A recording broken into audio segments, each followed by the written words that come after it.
तो इस वीडियो में हम राजस्थान में खनिज संसाधनों के बारे में बात करेंगे। भाग 2 है। देखो मेन और टॉपिकली क्वेश्चन बात करते हैं। ज़्यादातर ये पूछा जाता है कौन कौन सी खान कहाँ कहाँ पे है, उस उत्पादन में कौन सा स्थान राजस्थान का है, जिले का कौन सा स्थान है। तो हम केवल यही टारगेट कर रहे हैं। अदर जो भी एक्स्ट्रा चीज़ है वो हमने हटा दी है, केवल मेन क्वेश्चन पे हमने टारगेट किया है। तो राजस्थान में खनिज संसाधन भाग 2 है। अधात्विक खनिज की बात करते हैं। अधात्विक खनिज हमारे पास दो प्रकार के होते हैं। तो यहाँ हम दो तरह के खनिजों के बारे में बात करेंगे। एक तो हो गया आणविक खनिज और दूसरा रासायनिक खनिज, जो यहाँ राजस्थान में मिलते हैं। ठीक है। आणविक खनिजों में जैसे हमारे पास यूरेनियम है, यूरेनियम मिलता है। रासायनिक खनिजों में हमारे पास एस्बेस्टॉस और वोलेस्टोनाइट है, फेल्सपार है। ये इस टाइप की चीज़ें हम इस वीडियो में देखने वाले हैं। ओके। तो देखिए, सबसे पहले हम बात करते हैं अभ्रक की। अभ्रक आग्नेय या कायांतरित चट्टानों से प्राप्त होता है और इस उद्योग को माइकेनाइट उद्योग भी कहा जाता है। अभ्रक की चादरें बनाने का कारखाना कहाँ पे है? भीलवाड़ा में। मेन क्वेश्चन टारगेट कर रहे हैं और जो फालतू बातें हम बिल्कुल नहीं लेंगे। अभ्रक के टुकड़े ये कौन से चट्टान से मिलते हैं? ये पेग्मेटाइट चट्टान से मिलते हैं। ठीक है। पेग्मेटाइट चट्टान से मिलते हैं और माइकेनाइट इसको उद्योग को बोला जाता है। अब बात आती है उसके उत्पादन क्षेत्रों के। तो उत्पादन क्षेत्रों में सबसे पहले हम भीलवाड़ा क्षेत्र लेंगे। तो भीलवाड़ा क्षेत्र में हमारे पास दाता, बूणास, टोंका, प्रतापपुरा, घोरास, बनोड़ी, छपरी, नटकी खेड़ी, लाविया, एकलिंगपुरा, फूलिया, शाहपुरा, कांगनी, पोटला, ये प्रमुख खाने हैं। इनके अलावा भीलवाड़ा के बारे में देखा जाए तो ये अभ्रक उत्पादन में राज्य में प्रथम स्थान पर आता है। ठीक है।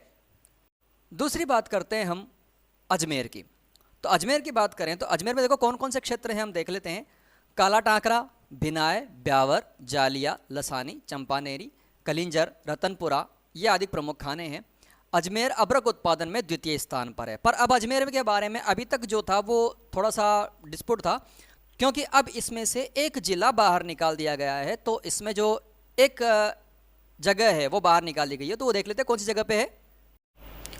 तो अजमेर में जो ब्यावर आ रहा था, क्या आ रहा था? ब्यावर। इस ब्यावर को अब जिला बना दिया गया है। ठीक है। तो ये ब्यावर अजमेर से बाहर निकल गया।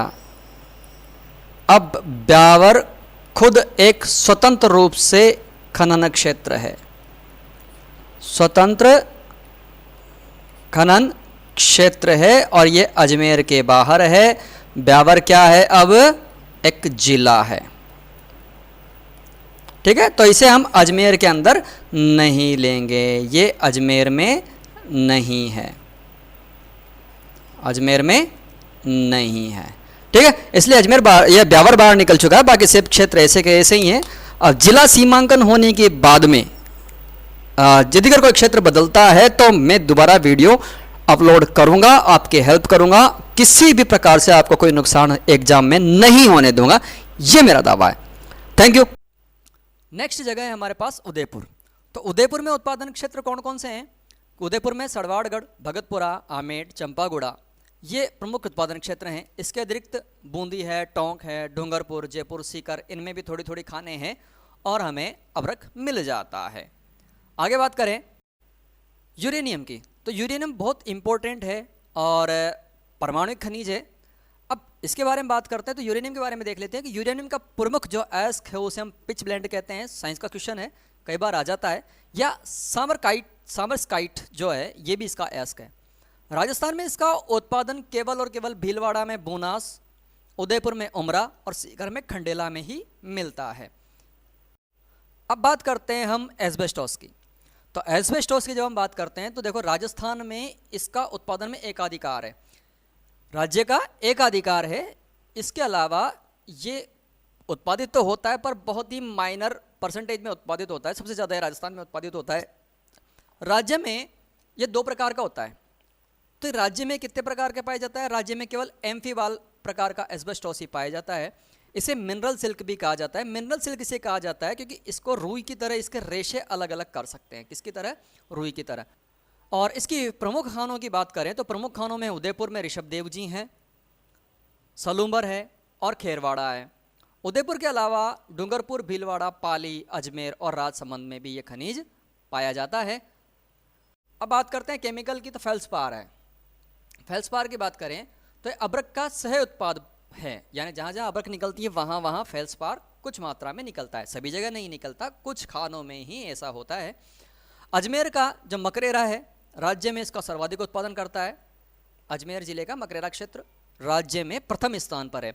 यहाँ से लगभग राज्य का कितना प्रतिशत उत्पादन होता है? 90% उत्पादन होता है। इसके अलावा बात करें तो अन्य खानों में है पाले की चनौदिया, अलवर के तालारपुर और खेरथल में भी उत्पादन होता है। भीलवाड़ा की बात करें तो भीलवाड़ा में मांडल है, आसींद है। आसींद एक और चीज़ के लिए प्रसिद्ध है, मांडलगढ़ और आसींद एक और चीज़ के लिए प्रसिद्ध है। आसींद में देवनारायण जी का मंदिर है, मूर्ति स्थापना है, और अभी वहाँ मोदी जी भी आए थे। पिछले कुछ दिनों पहले ही मोदी जी की मीटिंग थी और मोदी जी ने वहाँ से गुर्जर सभा को संबोधित किया था। गुर्जर सभा को संबोधित करने के साथ साथ पूरे देश को संबोधित किया था। ठीक है, आगे देखते हैं। डोलोमाइट की बात करें हम तो डोलोमाइट भी एक केमिकल खनिज है। ये कैल्शियम और मैग्नीशियम के कार्बोनेटों का मिश्रण होता है। किस किस के? कैल्शियम और मैग्नीशियम। और प्रमुख उत्पादक जिलों की बात करें तो अजमेर, राजसमंद, जोधपुर, जयपुर, उदयपुर और सीकर।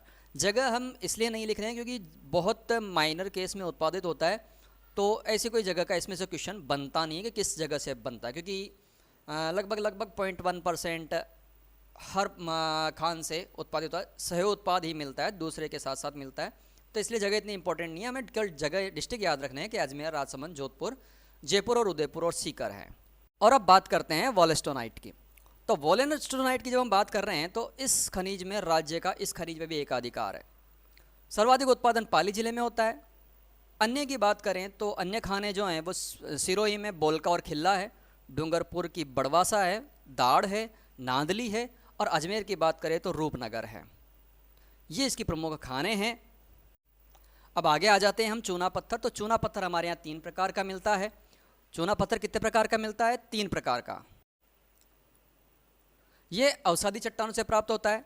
सर्वाधिक चूना कहाँ पाया जाता है? चित्तौड़गढ़ में पाया जाता है। नागौर की बात करें तो नागौर में गोटन, मंडला, अटबड़ा, मुंडवा ये प्रमुख हैं। बूंदी में लाखेरी में भी चूना पर्याप्त मात्रा में मिलता है। सवाई माधोपुर का माहौली, पाली में रास, अजमेर का ब्यावर, शिवपुरा और केशवपुरा ये प्रमुख खाने हैं।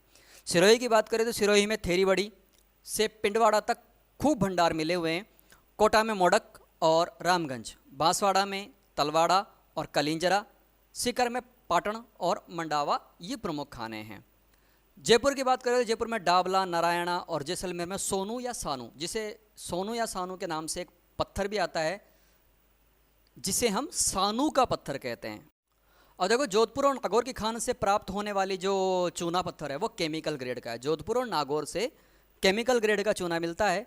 सानू और उदयपुर से स्टील की ग्रेड का मिलता है। और बाकी जो झालावाड़ की, बूंदी की और ये सारी खाने हैं इन सब से हमें सीमेंट ग्रेड की चूना पत्थर मिलता है। तो ज़्यादातर सीमेंट की जो खाने हैं, सीमेंट की जो फैक्ट्रियाँ हैं वो इन्हीं क्षेत्रों में लगाई गई है, जैसे बूंदी है, चित्तौड़गढ़ है, ये सब सीमेंट ग्रेड की हैं। यहाँ से चूना सीमेंट ग्रेड का मिलता है, इसलिए वहाँ पे सीमेंट ग्रेड की फैक्ट्री लगाई गई है। और जोधपुर नागौर की बात करें तो यहाँ से केमिकल ग्रेड का मिलता है, तो यहाँ केमिकल फैक्ट्रीज लगाई गई है। और नागौर से चूना पत्थर सफ़ेद सीमेंट भी नागौर में बनती है, गोटन की फेमस है क्योंकि वहाँ चूना पत्थर इसी ग्रेड का है। ठीक है, तो इसके साथ साथ केमिकल ग्रेड का जो पूरा काम है वो पूरे खनिज हैं हमने बता दिए हैं। और इसमें से लगभग कोई क्वेश्चन बाहर नहीं जाने वाला, 99% इसी में से क्वेश्चन मिल जाते हैं। वीडियो को शेयर करें, आगे बढ़ाएं, लोगों को हेल्प करें। Thank you.